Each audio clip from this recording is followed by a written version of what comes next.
नमस्कार. शिवाजी अकॅडमीच्या ऑनलाईन क्लासमध्ये आपलं सर्वांचं मनपूर्वक स्वागत आहे. आपण राज्यशास्त्र या विषयाअंतर्गत भारताचे संविधान या घटकाचा आपण अभ्यास करत आहोत आणि भारताचे संविधान या घटकाअंतर्गत भारतीय राज्यघटनेची निर्मिती प्रक्रिया आपण अभ्यासत आहोत. मागील भागामध्ये देखील आपण भारतीय राज्यघटनेच्या निर्मिती प्रक्रियेविषयीचा अभ्यास केलेला आहे आणि आज आपण काही त्यानंतरच्या ठळक मुद्द्यांचा आढावा घेणार आहोत, काही मागोवा घेणार आहोत आणि या अगोदरच्या भागामध्ये आपण भारतीय राज्यघटनेच्या निर्मिती प्रक्रियेविषयी अभ्यास करत असताना माहिती पाहिलेली आहे की भारताच्या राज्यघटनेवर जगातील विविध राज्यघटनांचा एक प्रभाव दिसून येतो. घटनाकर्त्यांनी जगातील सर्व राज्यघटनांचा अभ्यास करून त्यातील महत्त्वाचे मुद्दे, मौलिक मुद्दे आपल्या भारतीय राज्यघटनेमध्ये समाविष्ट केलेले आपल्याला दिसून येतात. संसदीय शासन पद्धतीचा जर विचार केला तर संसदीय शासन पद्धतीच्या बाबतीत भारतीय राज्यघटनेवर इंग्लंडचा प्रभाव दिसून येतो. त्याचप्रमाणे संघराज्यीय शासन पद्धतीचा जर विचार केला तर अमेरिका, कॅनडा, ऑस्ट्रेलिया या देशांच्या राज्यघटनांचा प्रभाव हा भारतीय राज्यघटनेवर पडलेला दिसून येतो. त्याचप्रमाणे मार्गदर्शक तत्वांच्या बाबतीत आयर्लंड या देशाच्या संविधानाचा प्रभाव भारताच्या संविधानावर असलेला आपल्याला दिसून येतो आणि त्याचप्रमाणे घटना दुरुस्तीच्या बाबतीत जे काही कलम 368 डॉक्टर बाबासाहेब आंबेडकरांनी भारतीय राज्यघटनेमध्ये समाविष्ट केलेला आहे, तर या घटना दुरुस्तीच्या बाबतीत दक्षिण आफ्रिकेच्या राज्यघटनेचा जो काही प्रभाव आहे तो भारताच्या राज्यघटनेवर आहे आणि आणीबाणीच्या तरतुदींविषयी भारताच्या राज्यघटनेवर जर्मनीच्या वायमर प्रजासत्ताकाचा प्रभाव आपल्याला दिसून येतो. त्याचप्रमाणे आपण त्यानंतरही काही माहिती पाहिलेली होती की भारताची जी काही राज्यघटना कशी असावी या विषयी अनेक मतांतर अगदी स्वातंत्र्यपूर्व काळापासून अस्तित्वात होते आणि या सर्वांचा आपण अभ्यास केलेला आहे. त्याचप्रमाणे आपण घटना समितीची निर्मिती कशी झाली याचा सुद्धा अभ्यास केलेला आहे. आता आपण त्या पुढील काही ठळक मुद्द्यांचा अभ्यास करत आहोत. तर अशा प्रकारे भारताची राज्यघटना निर्माण करण्यासाठी घटना समिती स्थापन करण्यात आली होती आणि या घटना समितीची पहिली बैठक ही 9 डिसेंबर 1946 ते 23 डिसेंबर 1946 या दरम्यान दिल्ली येथे संविधान सभागृहामध्ये पार पडलेली आहे किंवा या ठिकाणी ही बैठक भरलेली आपल्याला दिसून येते. तर अशा प्रकारे घटना समितीची पहिली बैठक 9 डिसेंबर 1946 ते 23 डिसेंबर 1946 दिल्ली येथील संविधान सभागृहामध्ये भरलेली होती. अत्यंत मौलिक स्वरूपाचा आणि महत्वाचा असा हा मुद्दा आहे. या मुद्द्यांकडे ध्यान देत चला. या जो काही आपण आजचा तास घेणार आहोत यामध्ये आपण सर्व महत्वाच्या मुद्द्यांचा समावेश करण्याचा प्रयत्न केलेला आहे. तर हा आपण पहिला मुद्दा अभ्यासलेला आहे की घटना समितीची पहिली बैठक ही संविधान सभागृह दिल्ली येथे 9 डिसेंबर 1946 ते 23 डिसेंबर 1946 ला पार पडलेली आहे. हे दिनांक ध्यानात ठेवणं अत्यंत अनिवार्य आहे.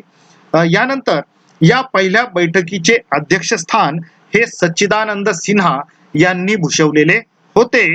11 डिसेंबर 1946 रोजी घटना समितीचे अध्यक्ष म्हणून डॉक्टर राजेंद्र प्रसाद यांची निवड करण्यात आली. तर ही जी काही डॉक्टर राजेंद्र प्रसाद यांची निवड घटना समितीचे अध्यक्ष म्हणून 11 डिसेंबर 1946 ला करण्यात आलेली आहे.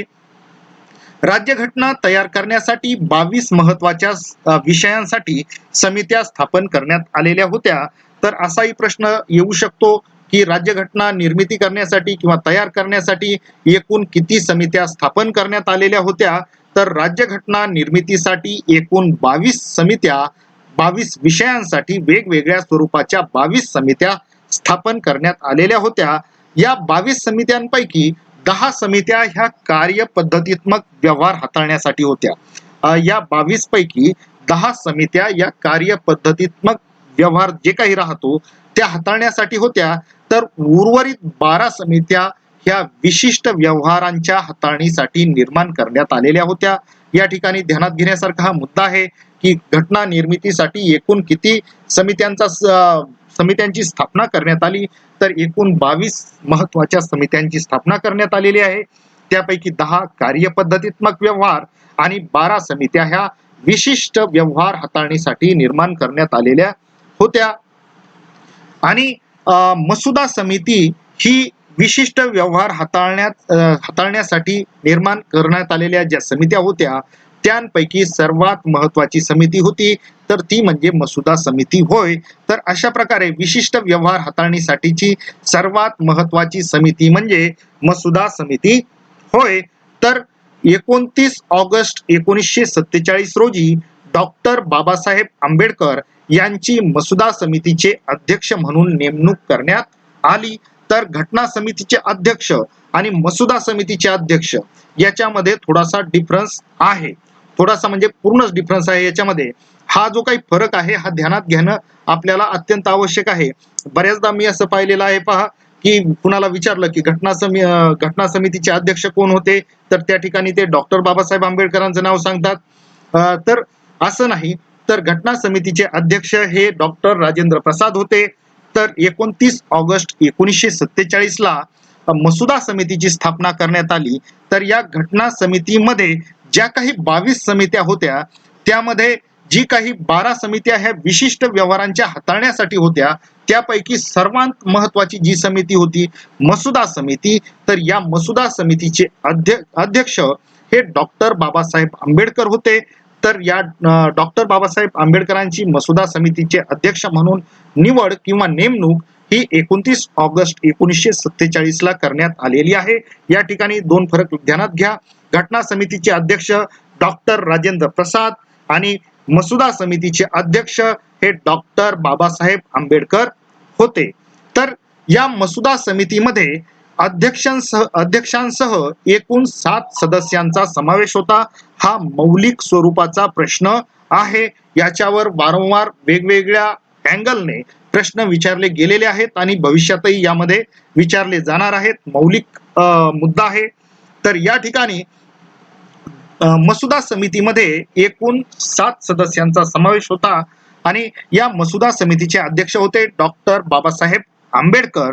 त्यानंतर सदस्यांमध्ये एन गोपालस्वामी अय्यंगार, त्यानंतर अलादी कृष्णस्वामी अय्यर, डॉक्टर के एम मुन्शी, त्यानंतर सईद मोहम्मद सादुल्ला आणि मूळ जी घटना समिती होती त्यामध्ये एन माधवराव नाही बी एल मित्तर आणि डी पी खेतान यांचा समावेश होता. तर या 5 जणांव्यतिरिक्त बी एल मित्तर आणि डी पी खेतान यांचा मूळ घटना समितीमध्ये समावेश मूळ मसुदा समितीमध्ये समावेश होता. परंतु बी एल मित्तर यांनी आजारी पडले म्हणून राजीनामा दिला, म्हणून त्यांच्या जागी एन माधवराव यांची निवड करण्यात आली. हा पण महत्वाचा प्रश्न आहे की घटना समितीचे जे काही सदस्य होते किंवा मसुदा समितीचे जे काही सदस्य होते बी एल मित्तर यांनी राजीनामा दिल्यानंतर कुणाची निवड करण्यात आली तर एन माधवराव यांची निवड करण्यात आली. त्याचप्रमाणे जे काही डी पी खेतान होते यांचा 1948 ला मृत्यू झालेला आहे आणि त्यांच्या जागी टी टी कृष्णामाचारी यांची नेमणूक किंवा निवड करण्यात आलेली आहे. तर अशा प्रकारे डॉक्टर बाबासाहेब आंबेडकर यांच्या अध्यक्षतेखाली स्थापन करण्यात आलेल्या 7 सदस्यीय मसुदा समितीचे डॉक्टर बाबासाहेब आंबेडकर अध्यक्ष होते. त्याचप्रमाणे एन गोपालस्वामी अय्यंगार, अलादी कृष्णस्वामी अय्यर, डॉक्टर के एम मुन्शी, सईद मोहम्मद सादुल्ला, एन माधवराव आणि टी टी कृष्णामाचारी हे सदस्य असलेले आपल्याला दिसून येतात. घटनाविषयक सल्लागार म्हणून बी एन राव यांनी काम पाहिलेले आहे. हा सुद्धा अत्यंत महत्वाचा प्रश्न आहे. हा बऱ्याचदा रिपीट झालेला आहे की घटनाविषयक सल्लागार म्हणून कोणी काम पाहिलं तर बी एन राव यांनी घटना विषयक सल्लागार म्हणून काम पाहिलेलं आहे. तर डॉक्टर बाबासाहेब आंबेडकर यांच्या नेतृत्वातील घटना समितीने घटनेच्या अंतिम आराखड्यास अंतिम रूप दिलेलं आहे. डॉक्टर बाबासाहेब आंबेडकरांची यामध्ये सर्वात महत्वाची भूमिका आपल्याला दिसून येते. राज्यघटनेच्या मसुद्याचे तिसरे वाचन 14 नोव्हेंबर 1949 ला सुरू झालेला आहे आणि डॉक्टर बाबासाहेब आंबेडकरांनीच घटनेच्या संमतीचा ठराव मांडलेला आहे. हा ठराव 26 नोव्हेंबर 1949 ला मंजूर झाल्याचं घोषित करण्यात आलेलं आहे. तर या ठिकाणी अत्यंत महत्वाचे प्रश्न तयार होतात की राज्यघटनेच्या मसुद्याचं तिसरं वाचन कधी सुरू झालं, तर ते 14 नोव्हेंबर 1949 ला सुरू झालेलं आहे. घटना समितीचा घटनेचा संमतीचा ठराव किंवा घटनेच्या मसुद्याचा संमतीचा ठराव कुणी मांडला, तर डॉक्टर बाबासाहेब आंबेडकरांनी घटनेच्या मसुद्याचा संमतीचा ठराव मांडलेला आहे. त्यानंतर ही जी काही हा दिवस होता 26 नोव्हेंबर 1949, या दिवशी सभागृहाच्या 299 सदस्यापैकी एकूण 284 सदस्य या सभागृहामध्ये संविधान सभागृहामध्ये उपस्थित होते. तर हा देखील याच्यानंतरचा देखील अत्यंत महत्वाचा मुद्दा आहे की पंडित जवाहरलाल नेहरू यांनी 13 डिसेंबर 1946 ला उद्दिष्टांचा ठराव मांडलेला होता आणि नंतर तो 22 जानेवारी 1948 ला मंजूर करण्यात आलेला आहे. तर उद्दिष्टांचा ठराव कुणी व कधी मांडला, तर उद्दिष्टांचा ठराव हा पंडित जवाहरलाल नेहरू यांनी 13 डिसेंबर 1946 ला मांडलेला आहे आणि तो 22 जानेवारी 1948 ला मंजूर करण्यात आलेला आहे. तर 9 डिसेंबर 1946 ते 14 ऑगस्ट 1947 म्हणजे घटना समितीचं पहिलं अधिवेशन किंवा पहिली सभा जी भरलेली होती तेव्हापासून तर भारताच्या स्वातंत्र्याच्या पूर्वसंध्येपर्यंत म्हणजे 14 ऑगस्ट पर्यंत या घटना समितीची एकूण 5 अधिवेशने पार पडलेली आहेत.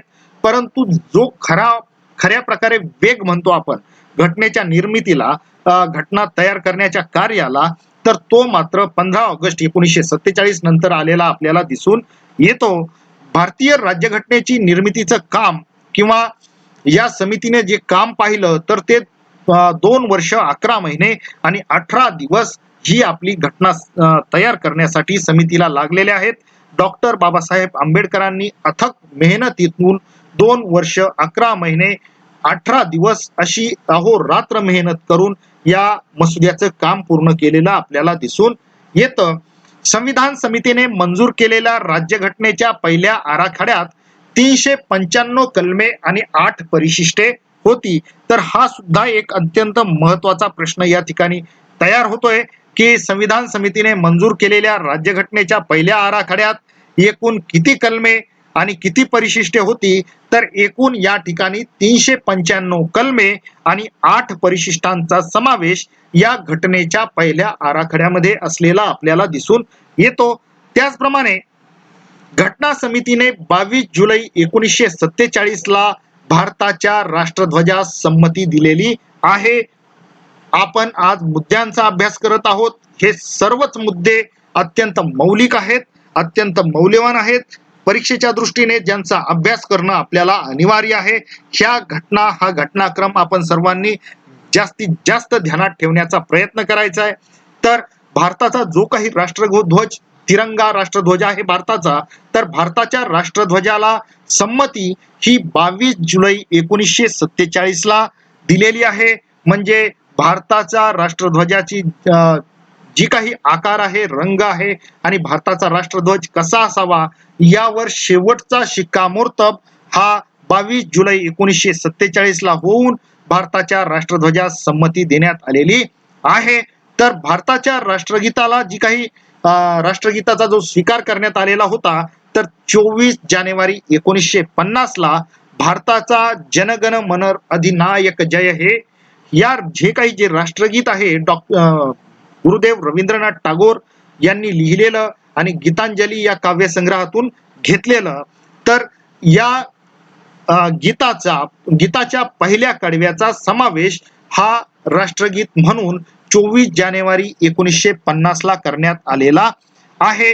या गीतामध्ये जे गीत गुरुदेव रवींद्रनाथ टागोर यांनी लिहिलं की जनगण मन अधिनायक जय हे भारत भाग्य विधाता, हे गीतांजली या काव्यसंग्रहातून घेतलेलं असून हे मूळ गीत हे 5 कडव्यांचं आहे. परंतु भारताचं राष्ट्रगीत म्हणून जे आधिकारिकरित्या स्वीकारण्यात आलं तर ते या गीताचं पहिलं कडवं स्वीकारण्यात आलेलं आहे. तर अशा प्रकारे 24 जानेवारी 1950 ला भारताचं राष्ट्रगीत या जनगणमन या गीताचा राष्ट्रगीत म्हणून स्वीकार करण्यात आलेला आहे. या ठिकाणी राष्ट्रध्वज 22 जुलै 1947 तर राष्ट्रगीताचा स्वीकार हा 24 जानेवारी 1950 ला करण्यात आलेला आहे. राष्ट्रगीताचं पहिलं गायन हे काँग्रेसच्या कलकत्ता अधिवेशनामध्ये 27 डिसेंबर 1911 ला करण्यात आलेलं होतं. हा सुद्धा महत्वाचा प्रश्न आहे.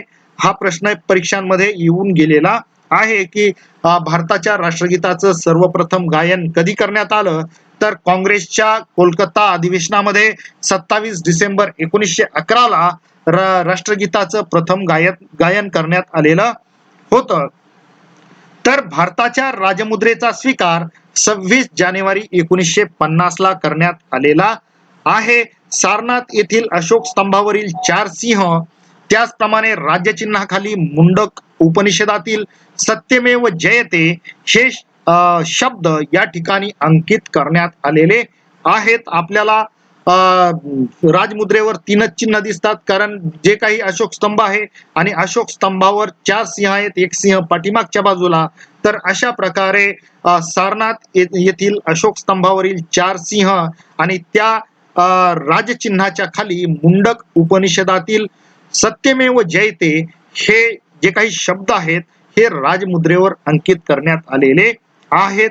अशा प्रकारे 22 जुलै 1947 ला भारताच्या राष्ट्रध्वजाला संमती दिली. त्याचप्रमाणे राष्ट्रगीताचा स्वीकार हा 24 जानेवारी 1950 ला करण्यात आला. तर राजमुद्रेचा स्वीकार हा 26 जानेवारी 1950 ला करण्यात आलेला आहे. तर अशा प्रकारे आपण भारताच्या राज्यघटनेच्या निर्मिती प्रक्रियेची माहिती पाहिलेली आहे, अभ्यास केलेला आहे. या अगोदरचा जो काही व्हिडिओ आहे आपल्या चॅनलवर अपलोड आणि आज जो आपण हा पब्लिश करत आहोत, हे दोन्ही व्हिडिओ एकाच वेळी पाहण्याचा प्रयत्न करा, ज्या योगे हा घटक उपघटक आपल्या पूर्णपणे ध्यानामध्ये येईल, तो आपल्याला समजून येईल. तर अशा प्रकारे जर आपल्या काही शंका असतील तर नक्कीच आम्हाला कमेंट बॉक्समध्ये टाईप करून कळवत चला. जय हिंद, जय महाराष्ट्र.